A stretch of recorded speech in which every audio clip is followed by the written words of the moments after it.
All right, the Zoom room is starting to fill up. I'm expecting to see a lot of familiar names because of our guest this morning. We are joined on Coffee Hour by Dr. Roger Williams, the retired executive director of the Penn State Alumni Association, just one of his many titles that we're going to dive into this morning. As always, let us know who you are and where you're from. Drop that into the chat box on the bottom of your Zoom video window. You'll also see instructions from our closed captionist, Nicole, there on how you can customize your closed caption experience there on the stream to text player. As always, you can activate closed captions in the Zoom video window by clicking on live transcript and then clicking show subtitle. It's good to see so many folks joining. Eileen White, Roger, great to see you. Ron from Southampton, class of 74, Paul McConaughey, still up in Cape Cod, class of 60. Paul, when are you coming back to State College? We miss you down here. Mark Pobletti joining from Fairfax, Virginia.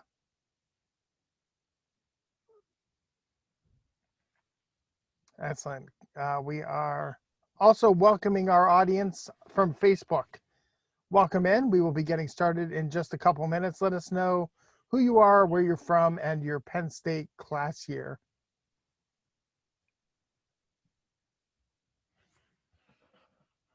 Paul's coming back just in a week or so now. So excellent. Just in time for Penn State football. Denise Corcoran, Cunningham, class of 89. Denise, current alumni council member. I think was a council member when Roger was the executive director as well. A great volunteer for the Alumni Association, living there in the beautiful hamlet of Cunningham, Pennsylvania. Your hometown. My hometown, yes.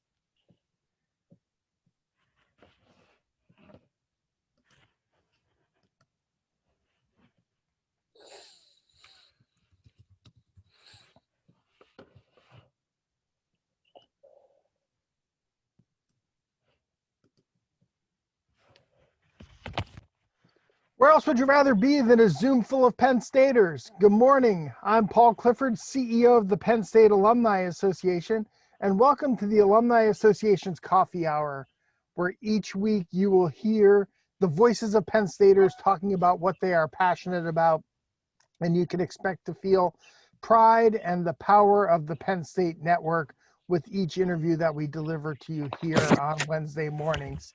As I mentioned, live closed captions are available for this event. You can access them by clicking the closed caption button at the bottom of the Zoom video window and then clicking show subtitle. You may also customize your caption view by clicking the stream to text link that appears in the chat box.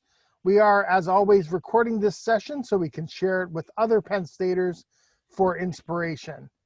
Today, we are talking with the retired executive director of the Penn State Alumni Association, Dr. Roger Williams. Roger served as the executive director of the Alumni Association from 2003 until 2015, during which he also served as the associate vice president for university and for development and alumni relations, and as an affiliate associate professor of higher education.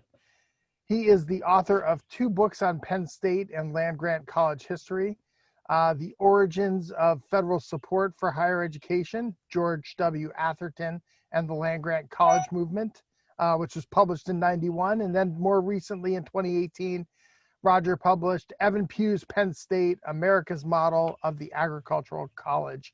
And a 3rd book is in the works. We're going to talk a little bit about Roger's book about Frederick Watts and the founding of Penn State, the 3 founding fathers, if you will. That'll be published in the spring of 2021. All 3 are published by Penn State University Press. Please welcome into Coffee Hour, Roger Williams. Roger, good morning. Good morning, Paul. Great to be here.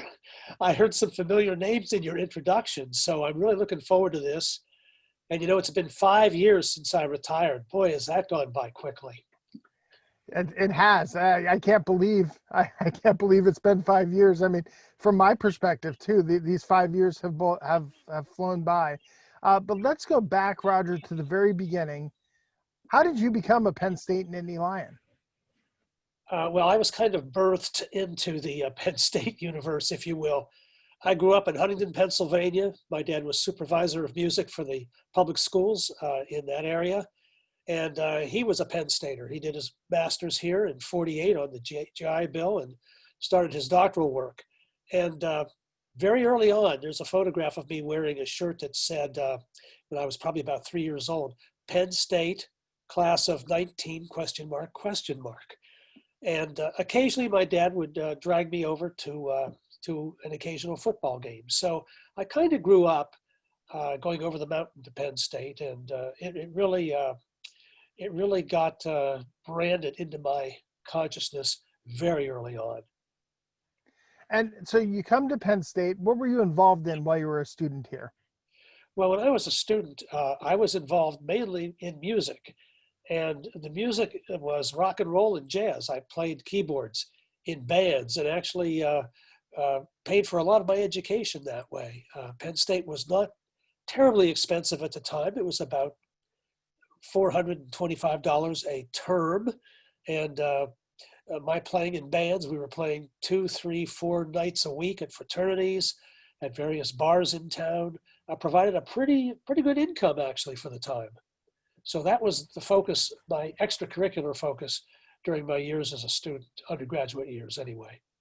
And how about your curricular focus on the academic side? You have 3 degrees from Penn State, but where did you, when you came to Penn State, where did you think your career would lead you? And was higher education one of those options, or was that just by happenstance? Well, when I came to Penn State, my goal was to become a lawyer. And I took a course in constitutional law, and that kind of settled that for once and for all. A little bit too dry for my taste. So I moved to my true love, which is history. That was my undergraduate major. Got out of Penn State in March of '73. Got a job with my history degree at the local department store, the Anchor at the Nittany Mall, which was then called Penn Traffic. I decided this is not going to be a long-term solution to my life. So I got into graduate school, in the School of Journalism, which I also liked very much. Right. Got an MA in June of 1975.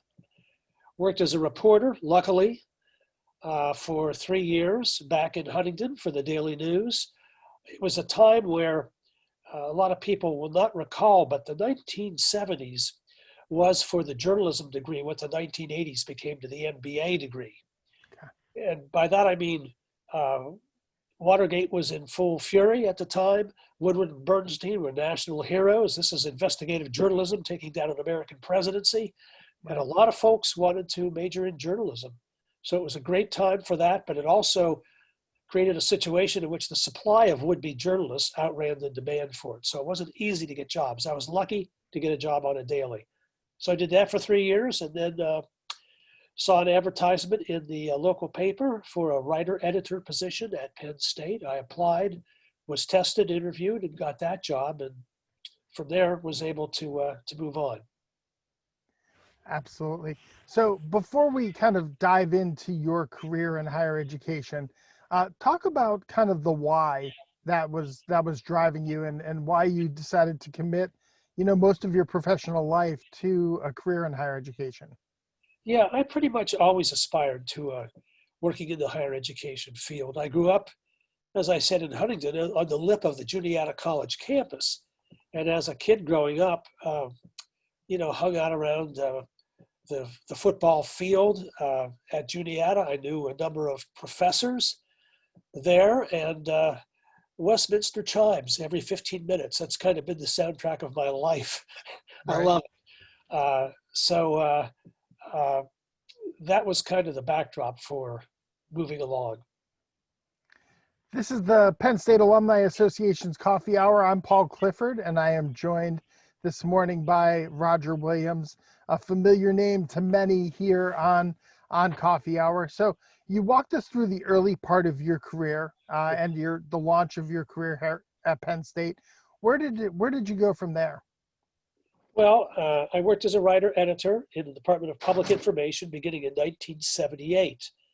And about a year and a half later, I became what was called Manager of Campus Relations at what is now called Penn State Harrisburg, then the Capitol campus. I loved it, loved working for the provost and dean, the guy who ran the campus, a guy named Dr. Theodore Gross. Ted Gross went on to become the longtime president of Roosevelt University in Chicago, and really built that campus into a major metropolitan university. From there, I came back to the Department of Public Information and Relations at Penn State, moved up the ranks, became manager of special projects. And then when the director, a guy named Art Ciervo, decided to retire in 1984, I became the interim. A gentleman named Dave Gerhardt came to Penn State beginning in 1985.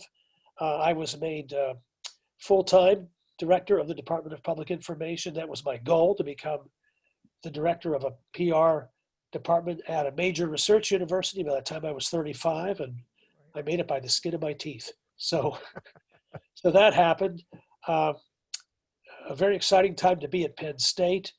Bryce Jordan came on in the summer of 1983, and he needed a speechwriter, among other things. So I was assigned to do speechwriting for him for about 6 months, among other things. And then a woman named Carol Herman, very sharp, very bright, who had been working at the Center Daily Times, came on to take that job. And eventually she moved up over the years to become senior vice president for administration at Penn State. So that was my career, at least the beginnings of it, in the university relations field. I left Penn State in 1995, was gone for 8 years, worked at Georgetown as Associate VP for Communications, worked in private consulting for Dick Jones Communications. That was a lot of fun as well, because I was able to consult with about 30 colleges and universities. And when Dave moved to the University of Arkansas, he brought me in on a consulting basis. That lasted for 5 years, and I was Associate VP for University Relations there. And then, so my background, Paul, was kind of in the university relations field, the communications, public relations, marketing field in higher education. And when this job came open in 2003, I did not apply initially. I thought, well, that's not really my field, alumni relations.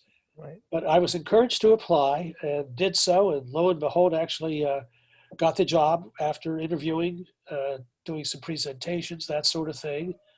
Ron Kirsch was the vice president of Penn State, and Marianne Alexander was the incoming president of the Penn State Alumni Association. So that worked out well. I came here in 2003, and it became certainly the most exciting job of my life. So I want to share a couple stories. I'm not sure if I've shared this one with you before, but you mentioned Dave Gerhardt, and for a good part of my career, I lived in North Carolina, and so to fly anywhere, the hub was Charlotte. Yes. There was a U.S. Airways magazine, and sometimes states will take out advertising and they'll have like a full advertorial section. And I opened it one day and saw it was from the state of Arkansas, and it was the 5 most influential people in Arkansas. And it was Bill Clinton among them. I don't remember all 5, but it was Bill Clinton, Sam Walton, and Dave Gerhardt were three of the 5.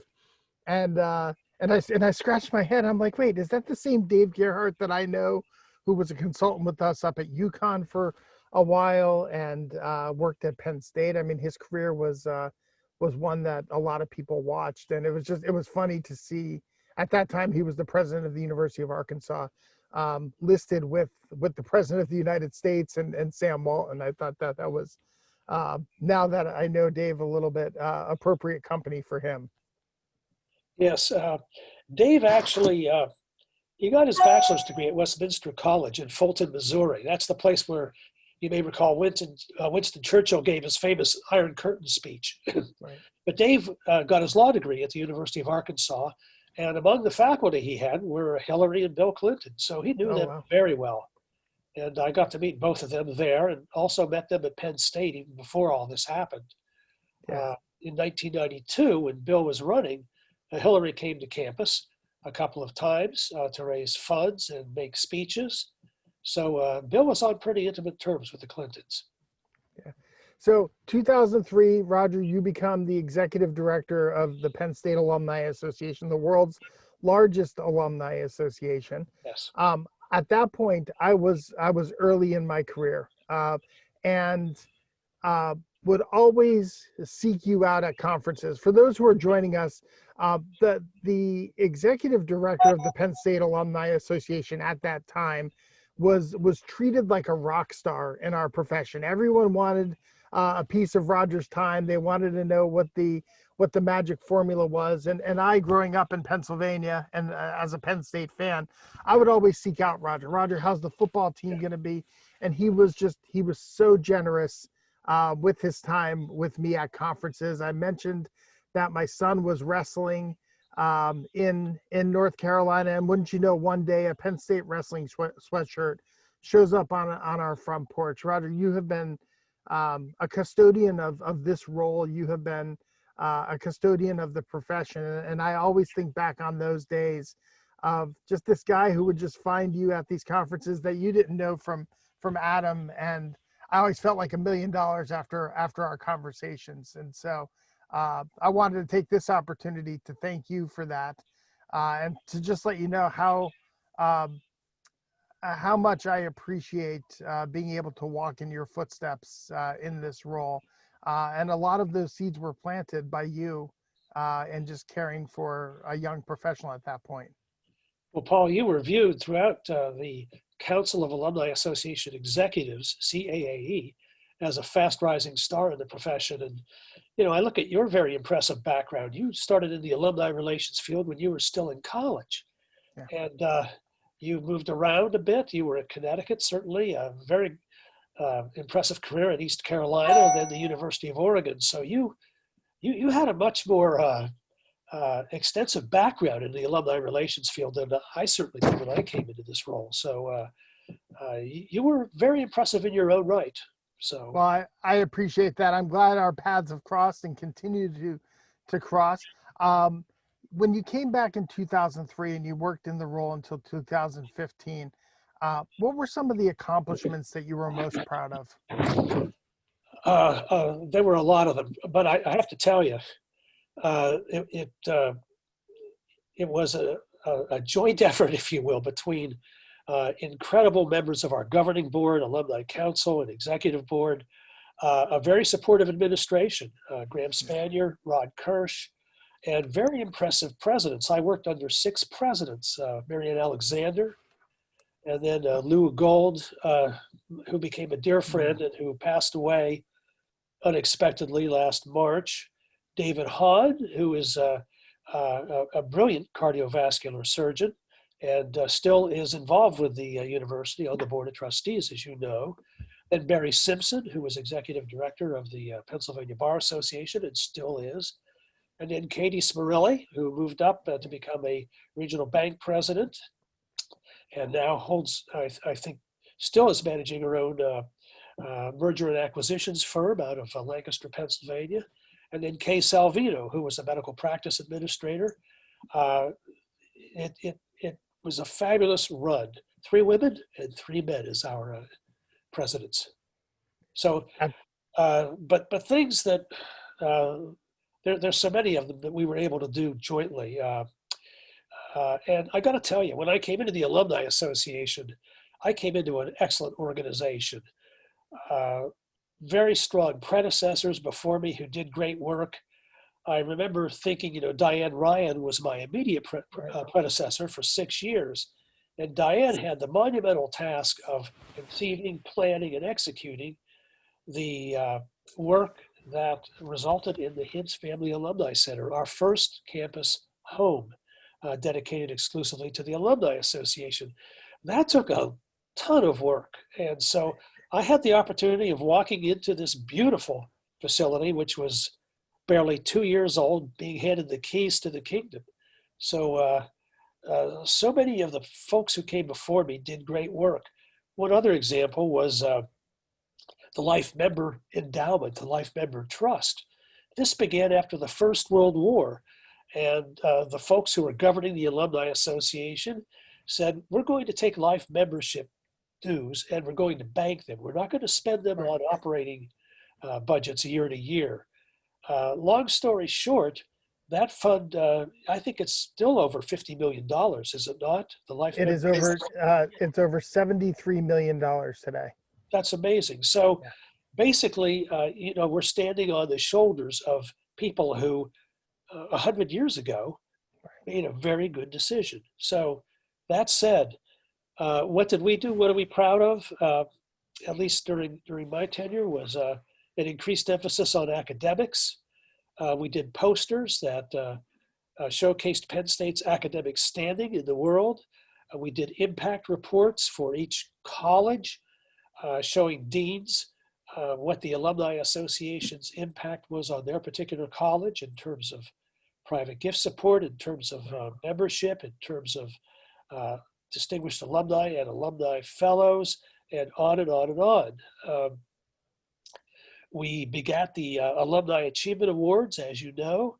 This was kind of an Alumni Fellows program, but we wanted to do this to showcase our younger alums, 35 years and under.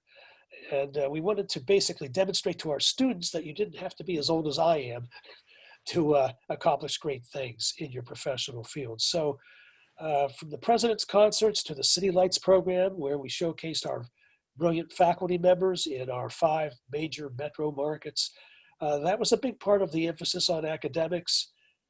We did strategic plans. We did 3 of them in my tenure. And what I'm particularly proud of is that they were not shelf documents. Every fall for our executive board, we would walk through the strategic plan point by point, saying we accomplished this, we accomplished that, we weren't able to accomplish this, so on and so forth. So we provided, I thought, great accountability to our governing board. Also very proud of what we did for the support of the Penn State campuses. As you know, we are not the University Park Alumni Association. We are the Penn State Alumni Association, 24 campus locations. So we increased funding, our allocations to the campuses by 25%. Wish it could have been more. And we also took our directors out, our staff out, our leaders to visit the campuses.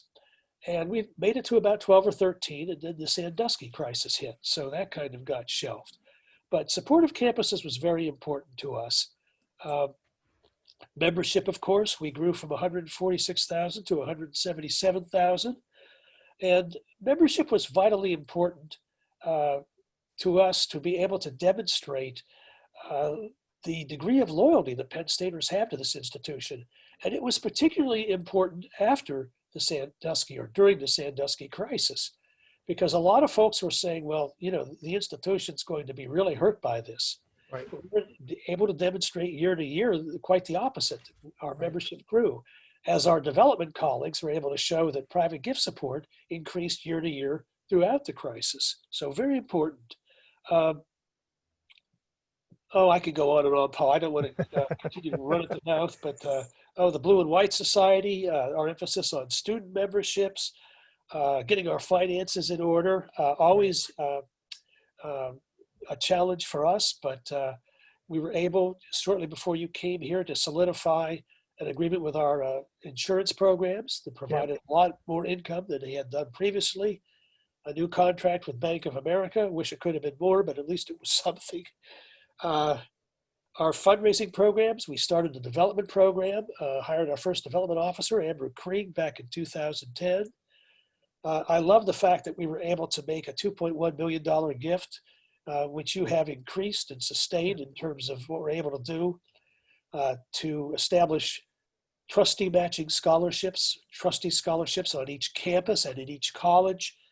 So I thought that was very important. And I can go on and on. But we had a good run, I thought, a very good run. And again, it was an effort of a great governing board, great presidents, and great administrative support. Well, to say it was a very good run is the most modest thing that has probably ever been said on Coffee Hour here. It is a tremendous run. I feel like you felt in 2003 that I am, taking over, as you put it, the keys to the kingdom of a great alumni association and just trying to take it the next step further.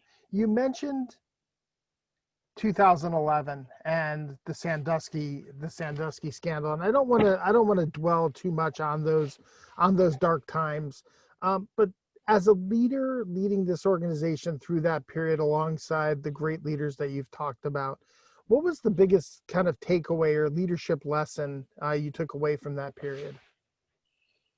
Well, I think for us, it was basically a doubling down of service to alumni and our university, keeping our laser focus on our mission, although the circumstances surrounding that mission were greatly altered. You know, when this thing broke, my word, next month it'll be 9 years. We were just inundated with emails, phone calls from angry, distraught alumni who wondered, what the heck has happened to the institution I thought I knew and loved dearly? They were not getting answers from the university administration, which was overwhelmed at the time trying to manage the crisis. But they were able to at least make their points made to the Alumni Association. I mean, I remember working till 10, 11 o'clock at night, answering emails, taking phone calls. And the mere fact that somebody was accessible, and our entire staff was involved in this effort, that we were accessible, we were hearing our alumni, and we were passing on their thoughts, especially through emails, to the administration and the board of trustees. So that was a big part of what we thought we had to do. And as you recall, Coach Paterno, who died in January of 2012, shortly after this happened, we were the only university entity that honored his memory. We ran a special issue of Alumni Insider to our 115,000 alums who subscribed to it, with a special emphasis on, an entire emphasis on Coach's career and his impact on Penn State. The Penn Stater magazine in March, April, as I recall, the March, April issue was entirely dedicated to the Coach's impact on the university. There's more that we were involved in as well, but one of the things that I thought was most important was we started doing surveys, alumni opinion surveys. We had done them previously, maybe once every 3 years, but now it became more important because we were measuring, what our alumni were thinking. And one of the things that I was most gratified by was the trust factor. We asked a question about trust. Whom do you trust at the university in terms of getting information about what is going on? And the administration was one entity, the board of trustees was another, our students were another, our faculty and staff were another. And throughout that time, 2012 through 2015, the Penn State Alumni Association came out with the highest degree of trust uniformly. Yeah. The Penn Stater magazine did fabulous work, as you probably have seen and know, that special issue with the black cover. Other special issues, again, the one devoted to Coach Paterno, the one devoted to now what was the theme of that after the sanctions were levied in July of 2012. So, the Penn Stater magazine really ranked very highly as the most trusted medium of communication coming out of the university. So again, we did our best to make our alumni sentiment known to the decision makers at the university, the administration and the board of trustees. And as I say, we seem to have generated a high degree of trust and maintained it throughout the crisis. There is no doubt about that. That period of time, certainly you probably relied on your background in public relations and in communications. I mean, the amount of time that you spent in that realm, in this role towards from 2011, 2015. That background served you well. There are other more fun parts of the job, I would imagine, than that period of time. And one of them is football travel, and being able to support the Nittany Lions and our student athletes when they go on the road. You were, for 12 plus years, a staple on the road, supporting our student athletes and supporting our football program and engaging alumni around that. What are some of your greatest memories of football during your time in the role? Well, I love traveling to away games. Right. I love doing our alumni mixers on Friday nights and our pep rallies on Saturday mornings or afternoons or whenever. So many great memories, but and so many things stick out. But I remember certainly the 2005 season in particular, and our winding up playing Florida State in the Orange Bowl, and winning that game after, what was it, 4 or 5 overtimes? Right. It was four over. I think it was 4 overtime, 3 or 4 overtimes. Yeah, But I know it was definitely like 3 in the morning when we left the stadium. it was. And I recall saying, well, I've never had an experience where I started watching a football game on one day and it didn't conclude until the next. So it was quite an evening. But I also remember traveling in 2008. We played Syracuse in the Carrier Dome, which oddly enough was not air conditioned. Right. I mean, this was paid for by the, Carrier air conditioning company, and it was hotter than blazes. But what stands out, and we won the game, we had like 55 points. I mean, we just killed Syracuse. But what stuck out for me was the Alumni Pep Band. I believe Steve Gargiulo was part of it at that time. But this is a 15-piece pep band that we take along on all of our away games. They were inside the Carrier Domes. They didn't stop playing during the whole game. Essentially, they outplayed the Syracuse marching band. And it was just unbelievable, the excitement that they created.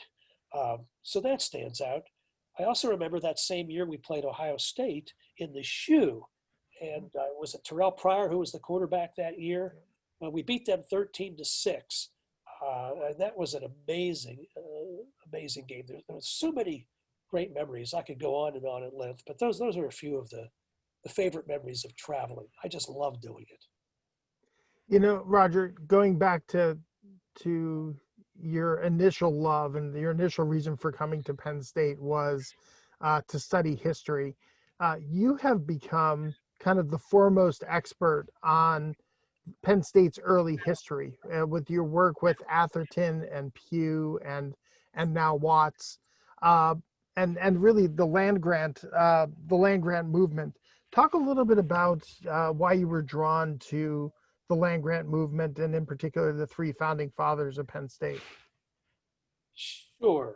Well, I started doctoral work in higher education back in 1982. I was part-time. I mean, it was a part-time pursuit of that degree. But I remember taking the course in American higher education history. It was one of the core courses, and history had always been my love. And I'm learning about some of the great universities, most of them private, and some of the great university presidents, Charles Eliot at Harvard, David Starr Jordan at Stanford, et cetera, et cetera.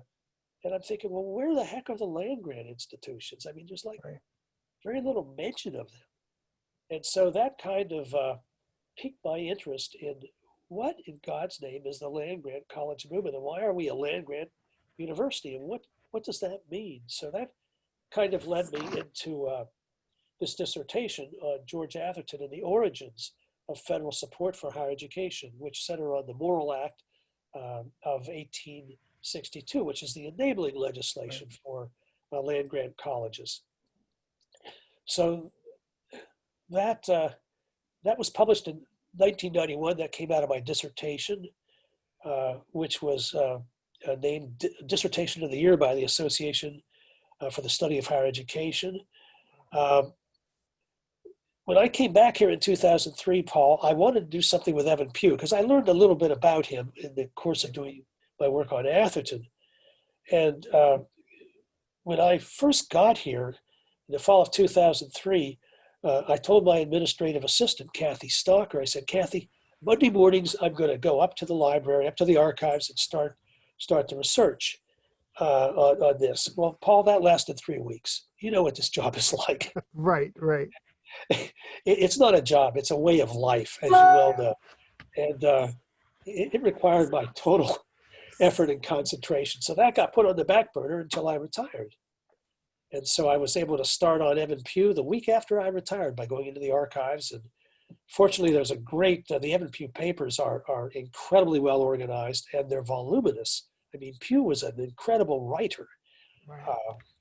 He was as comfortable with the written world as he was with scientific apparatus. And so, I was able to learn a lot about how this institution thrived under President Pugh. Basically, he made us number one coming out of the gates. We were the biggest and most successful agricultural college in this country, and Pugh would say in the world, for that matter. Right. And it was a college based on science. This was a scientific institution. I could go on and on and on and on. I just such an esteem for Evan Pugh. But then after I got done with Pugh, I thought, well, I need to go back. What are the true origins of this university? Because it came into being before Pugh got here. He was our first president. But how did this come into being? And you'll be able to read about this in much more detail when the book comes out in May or June. But we're basically a product of the Pennsylvania State Agricultural Society, which was founded in 1851, which came about because of a predecessor organization called the Philadelphia Society for Promoting Agriculture, which was an early scientific organization of very bright men. Benjamin Franklin, George Washington was an honorary member, and so on and so forth. And basically, they felt that Pennsylvania agriculture was beginning to lag and that we needed a state agricultural society, as other states surrounding us had founded. So that was the organization that came into being in 1851. Frederick Watts was the founding president, and he and his colleagues were able to get this institution chartered as the Farmers High School of Pennsylvania in 1854 with a charter that specified like 65 trustees, one from each county agricultural society. Well, you really couldn't get a meeting together. You know what Pennsylvania roads are like today.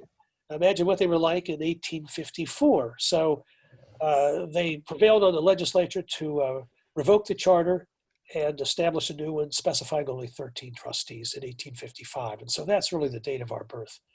But I really wanted to do a deep dive into the dynamics surrounding how Penn State got its start, what were the challenges, the problems, how was it funded, who were the major players in this, and then after Pugh, because Pugh, as you know, died unexpectedly, tragically, when he was only 36 years old in 1864. And long story short, this institution went into a nosedive during the 18 years between Pugh and Atherton. And I wanted a greater understanding of how did that happen? You know, what happened? We had basically the best agricultural college in the country, the only successful one, founded on science, and we devolved into basically a backwoods classical college. How did this happen? So basically, it's curiosity that killed this cat. That's what I wanted to understand. You know, what happened before Pugh and what happened after Pugh. So there you go. You know, amazing. When the Pugh book came out in 2018, I was publishing a book at the rate of one every 27 years. So I thought a third would help to get that average a little bit drawn down. That's amazing. Roger, after spending, and I mean this metaphorically, obviously, but after spending so much time with Atherton and Pugh and Watts and their words kind of echoing in your head for so many years, what's the one thing that surprised you about each of them, or what did you learn about them that you admire, or that surprised you, or that we might not realize because of the time that you have spent with them? Well, all three of them were geniuses in their own right. Frederick Watts, by profession, was a lawyer, a judge, president of the Cumberland Valley Railroad for 4 decades. Just, what I call the quintessential 18th, 19th century man of affairs. Uh, a lot of knowledge and a lot of interest in a lot of fields, but his passion was really agriculture. And he was an agricultural innovator. Uh, for example, in 1840, he introduced the McCormick Reaper to Pennsylvania. In fact, my sense is that he was the first person in America, or the second. It's a little bit hard to determine exactly, to buy a McCormick Reaper. I mean, this was a guy who was interested in agricultural innovation, especially barn design, efficient barn design. And hence that led him into his prominence with the Pennsylvania State Agricultural Society. But the other aspect of Frederick Watts that fascinates me is after Pugh. A lot of historians have put the onus of blame on the 5 presidents between Pugh and Atherton.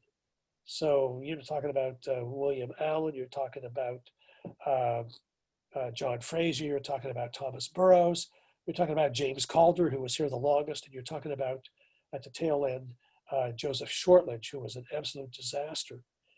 A lot of the blame has been put on them for various reasons, but what fascinates me is a lot of the responsibility is embedded in the person who's hiring them, the Board of Trustees and Frederick Watts.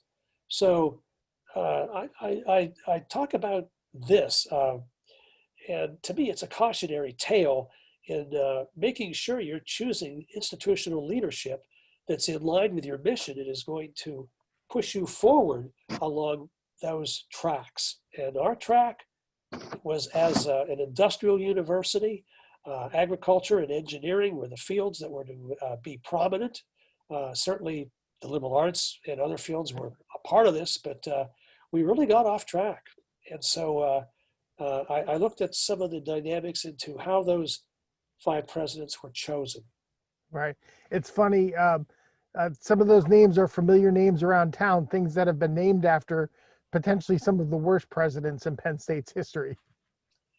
Yes, yes. Every time I drive on Shortledge Road, I think, oh my God, take the name off. But, Absolutely. This is the Penn State Alumni Association's Coffee Hour. I'm Paul Clifford. I'm joined by Penn State distinguished alumnus, Roger Williams. Roger, upon your retirement in 2015, the accolades seemed to start to pour in, whether it was from the College of Education, who named you a distinguished alumnus, to the university and Board of Trustees naming you a distinguished alumnus, the Lion's Paw Medal. What do those honors mean to you? well, I was surprised, quite frankly. I mean, I kept the focus on, it was never about me. It was always about the Alumni Association and Penn State. And whatever I could do in my own small way to push those 2 organizations forward, that was the focus of my life. So it was surprising to me. And, especially with the Distinguished Alumnus Award, I felt, I really don't deserve this. I mean, this is an award that has been given to astronauts, brilliant surgeons and physicians, brilliant scientists, so I always felt, a little bit undeserving of that, but so be it. What are you going to do? Absolutely.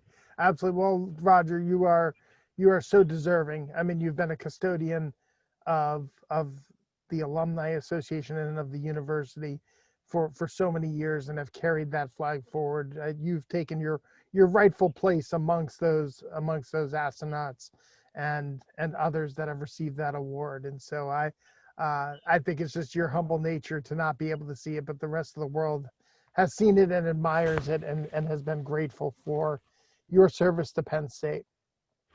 Let's have some fun. All right. Lightning round here. We usually do it at the end of coffee hour. I'm looking forward to these answers because I know that some of the stories and some of the memories are going to be fantastic. But your favorite Penn State memory? I'm going to give you a weird one. All right. my wife Karen and I were hosting our first alumni tour, which was a cruise around the Hawaiian Islands. And some of the people on it were people who were checking me out as the new Alumni Association executive director. Bob Klein, who had been a president of the Alumni Association, Lloyd Huck was on that trip, and it was wonderful. The other Alumni Association that was on the trip was the Ohio State Alumni Association. And their executive director, my counterpart, was brand new, a guy named Archie Griffin. You may remember Archie. I do. I know Archie. I loved Archie. We became actually good friends over our tenure. And for those who are listening, Archie Griffin, I think, is the only living Heisman, two-time Heisman Trophy winner. Yes. You remember Cappelletti, John Cappelletti won the Heisman in '73. Arch won it in '74, and then again in '75. Yeah. And then he worked in athletics for Ohio State and eventually became the executive director of their alumni association. So Archie was leading this other, this Ohio State contingent, and we were doing the friendly Big Ten banter back and forth the whole time. But one of the highlights toward the end, when our group was sitting around our tables, is they knew who Archie was, and they wanted him to come over. And so he did, and he talked to them for a while during the evening dinner, and then our Penn Staters began asking him for his autograph. Right. So Archie is signing autographs for the Penn State Alumni Association contingent, which I thought was a little bit interesting. But Archie and I became, and you knew him, Paul, you knew him well. Yeah. We became great friends. A classier human being I've never met, a more classy human being than Archie Griffin. So that was one memory. It's always hard to compete with Archie Griffin as Archie Griffin, the executive director, because he was just such larger than life amongst the Ohio State community. If you've ever opened an Ohio State alumni magazine, while Archie was the executive director, he appeared in almost every advertisement for their sponsors, and so it was almost like a "Where's Archie?" as you look through their magazine. But you're right, an incredible human, just among the most generous professionals that we've ever had the opportunity to interact with. Your favorite class at Penn State? I would have to say it would be an undergraduate history course with Jackson Spielvogel on modern Europe since the Congress of Vienna, since 1815, which was fascinating to me to see how Europe came, how the modern European nations came together after the Napoleonic Wars, and eventually built into this huge crescendo of nationalism, colonialism, culminating in the First World War, which was just a devastating event for Europe. So that was probably my favorite. I thought Jack Spielvogel was an incredible lecturer and historian, and so many classes I enjoyed, but that sticks out in my mind, undergraduate. How about your favorite spot on campus? Well, certainly the Hintz Family Alumni Center, but I would have to say my very favorite spot, which to me is sacred, is the lobby of Old Main, with the land grant frescoes, with the busts of Pugh and Atherton, with the portraits of past presidents and Board of Trustee chairs. It's so beautifully done, and I'm so thankful that Penn State, how many years ago? 8-9 years ago, decided to have the frescoes restored and the lobby restored in its full glory. And it's just such a moving place for me to go. Yeah. How about, I think I know the answer to this, but favorite building on campus? Well, Old Main, but certainly the Hintz Family Alumni Center. Yeah. It's, for me, as I say, I'm so grateful to Diane Ryan and Ann Riley and others who really put this together. Rod Kirsch and Graham Spanier provided such incredible support. But what really hit it for me was the events we held in the Alumni Center early on in my tenure, when alumni would come into that building for the first time. Their jaws hit the floor. They were so thrilled, so proud of this place, so astounded at how beautiful it was, how functional it was. I mean, it really worked. It was an outstanding addition to Penn State. So besides a family member, if you could have dinner with anybody, who would it be and why? Right? Now, is this living or dead? I'm open to anything that you want to throw out here. Well, dead, I would say if I had my druthers, I'd love to have had a conversation with George Washington, Abraham Lincoln, and Winston Churchill. Uh, Also, I wish I could have met Milton Eisenhower. Uh, he did so much. He came here in 1950 and was here until 1956. And he did so much to get this university on the right track as a major research university. It had kind of been that, but Eisenhower really, really did some things that were long overdue. A brilliant presidency. So I wish I could have met him. How about your most unusual "we are" moment? I'd imagine there are a lot over the years. Millions of them, just absolutely millions of them.